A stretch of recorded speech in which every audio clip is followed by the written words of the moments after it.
আলহামদুলিল্লাহি রাব্বিল আলামিন ওয়াল আকিবাতু লিল মুত্তাকিন ওয়াসসালাতু ওয়াসসালামু আলা নাবিয়্যিনা মুহাম্মদ সাল্লাল্লাহু আলাইহি ওয়াসাল্লাম ওয়া আলা আলিহি ওয়া আসহাবিহি আজমাইন। সুপ্রিয় দর্শক শ্রোতা, আসসালামু আলাইকুম ওয়া রাহমাতুল্লাহি ওয়া বারাকাতুহু।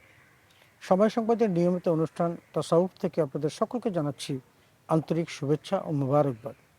সুপ্রিয় শ্রোতা, আজ আমরা আলোচনা করব ইসলামে গুজব ছড়ানো শাস্তিযোগ্য অপরাধ। গুজব মানে মিথ্যা রটানো, যার কোনো ভিত্তি নেই। গুজব মানেই ভিত্তিহীন সংবাদ, যা মুহূর্তে সর্বত্র ছড়িয়ে পড়ে।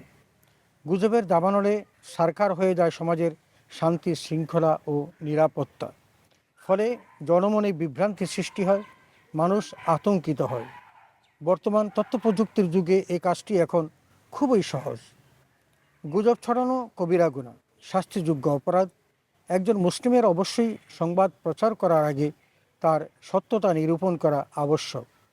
পবিত্র কোরআন কারিমে আল্লাহ তাআলা শাআনুহু ইরশাদ করেছেন, ইয়া আইয়ুহাল্লাযীনা আমানু ইন জাআকুম ফাসিকুম বিনাবাইন ফাতাবায়্যানু আন তুসিবু কওমান বিজাহালাতিন ফাতুসবিহু আলা মা ফাআলতুম নাদিমিন। অর্থাৎ, হে ঈমানদারগণ, যদি কোনো ফাসিক তোমাদের নিকট কোনো সংবাদ নিয়ে আসে, তাহলে তোমরা তা পরীক্ষা করে দেখবে, এই আশঙ্কায় যে তোমরা অজ্ঞতাবশত কোনো সম্প্রদায়কে আক্রমণ করে বসবে, ফলে তোমরা কৃতকর্মের জন্য লজ্জিত হবে। সূরা হুজুরাত আয়াত 6। অতএব যে কাউকে কোনো সংবাদ শুনলেই সেটা প্রচার করা, এটা কোরআন কারিম যেহেতু নিষিদ্ধ করেছে, আমাদের প্রত্যেকের উচিত সেই বিষয়টাকে স্মরণে রাখা। কোনো সংবাদ যাচাই বাছাই করা ছাড়া বিশ্বাস করা একেবারেই ঠিক নয়। আমরা মুসলিম হিসেবে একথা বিশ্বাস করি যে আমাদের সকল কাজের কৈফিয়ত রোজ হাসরে আল্লাহর কাছে দিতে হবে। তিনি আমাদের জ্ঞান, বুদ্ধি, বিবেক দিয়েছেন। সুতরাং গুজব ছড়ানো মানেই হলো আল্লাহ তাআলার দেওয়া এই সকল নেয়ামতের সঠিক ব্যবহার না করা। কোরআন কারিমে আল্লাহ তাআলা ইরশাদ করেছেন, লা তাকফু মা লাইসা লাকা বিহি ইলমুন ইন্নাস সামআ ওয়াল বাসারা ওয়াল ফুআদ কুল্লুন উলাইকা কানা আনহু মাসউলা। অর্থাৎ, তোমার যে বিষয়ে কোনো জ্ঞান নেই তার অনুসরণ করো না। অবশ্যই কান, চক্ষু ও হৃদয়, এগুলোর প্রতিটি সম্পর্কে কিয়ামতের দিন কৈফিয়ত তলব করা হবে। সূরা বনী ইসরাঈল আয়াত নম্বর 36।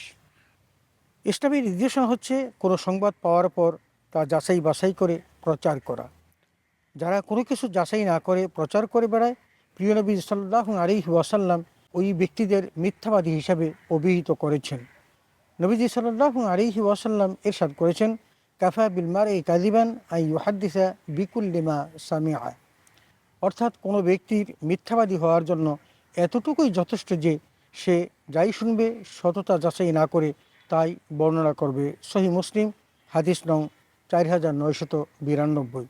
সুপ্রিয় শ্রোতা, যতটুকু বোঝা যাচ্ছে কোরআন কারিমে আল্লাহ তাআলা যেহেতু আমাদের প্রত্যেকের কান, চোখ এবং হৃদয়ের সম্পর্কে কাল কিয়ামতের মাঠে হিসাব নেবেন, সুতরাং যে কোনো কিছু শোনার পরেই আমাদেরকে বিবেচনা করতে হবে যে এই কথাটি অন্যের কাছে প্রচার করা যাবে কি যাবে না। কারণ আমি যদি যাচাই না করে কথাবার্তা বলি, তাহলে আমি রাসূলের ভাষায় মিথ্যাবাদী হিসাবে অভিহিত হব। সুপ্রিয় শ্রোতা, ইসলামের দৃষ্টিতে গুজব একটি শাস্তিযোগ্য অপরাধ। গুজব ছড়ানোটা যদি কারো উপর মিথ্যা অপবাদ হয়, তাহলে তো কঠিন শাস্তির বিধান রয়েছে। সচ্চরিত্রা নারীকে বেবিচারের অপরাধ দেওয়ার পর 4 জন সাক্ষীর মাধ্যমে তা প্রমাণ করতে না পারলে তার কি শাস্তি হবে, সে সম্পর্কে কোরআন কারিমে আল্লাহ তাআলা সুস্পষ্ট বর্ণনা করেছেন।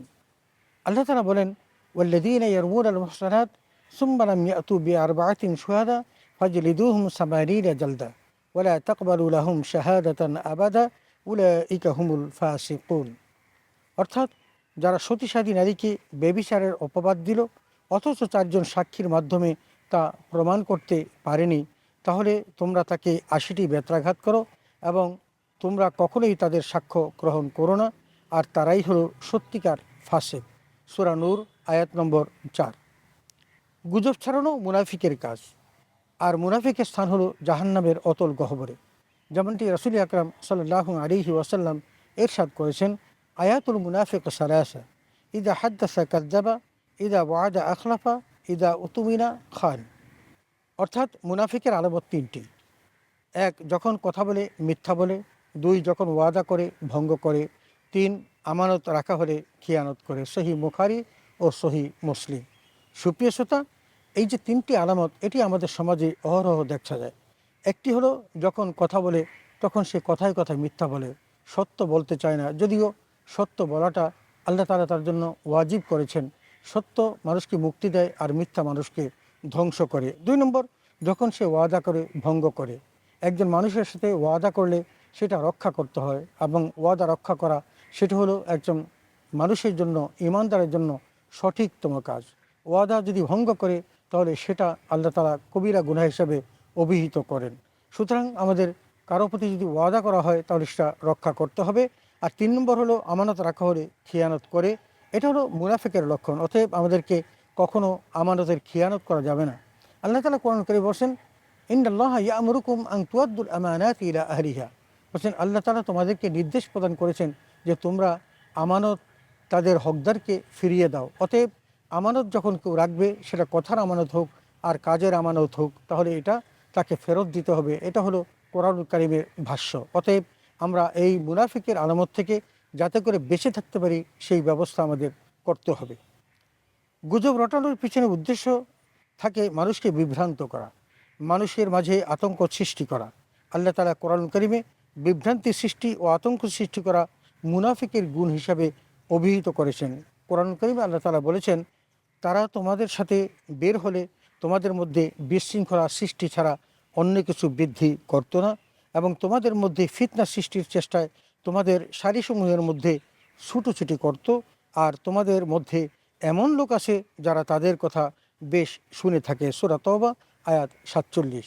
সুপ্রিয় শ্রোতা, আমরা এতক্ষণ পর্যন্ত ইসলামে গুজব ছড়ানোর শাস্তিযোগ্য অপরাধ এ নিয়ে আলোচনা করলাম। কোরআনুল কারীম এবং হাদিসের মধ্যে আল্লাহ তাআলা অসংখ্য জায়গাতে গুজব ছড়ানো পাপ হিসাবে অভিহিত করেছেন এবং শাস্তিযোগ্য অপরাধ হিসাবে অভিহিত করেছেন। কারণ এই গুজবের সাথে মিথ্যা রটানো থাকে এবং অন্যের ক্ষতি হয়ে থাকে। একজন ভালো সচ্চরিত্র মানুষকেও গুজবের মাধ্যমে মিথ্যা বানানো যায়।